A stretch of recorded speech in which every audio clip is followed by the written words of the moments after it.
Αντίθετα, σε αυτό το βίντεο παρακολουθείτε στιγμιότυπα από ολική θηροειδεκτομή σε ασθενή με νόσο Graves, η οποία πραγματοποιήθηκε από Νεύρο. τον δόκτορα Σταύρο Τσιριγωτάκη, 830 δυναμικό. της χειρουργικής κλινικής του Ιάσο.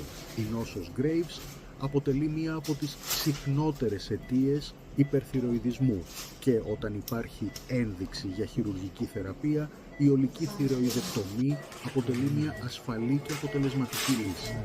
Η επέμβαση απαιτεί υψηλή εξειδίκευση, καθώς ο χειρουργός καλείται να προστατεύσει σημαντικές ανατομικές δομές, όπως τα λαρυγγικά νεύρα και τους παραθυροειδείς αδένες. Στο βίντεο παρουσιάζονται βασικά στάδια της επέμβασης, αναδεικνύοντας τη σημασία της λεπτομερούς χειρουργικής τεχνικής, της εμπειρίας και της σωστής προεγχειρητικής προετοιμασίας για την ασφαλή αντιμετώπιση των παθήσεων του θηροειδούς.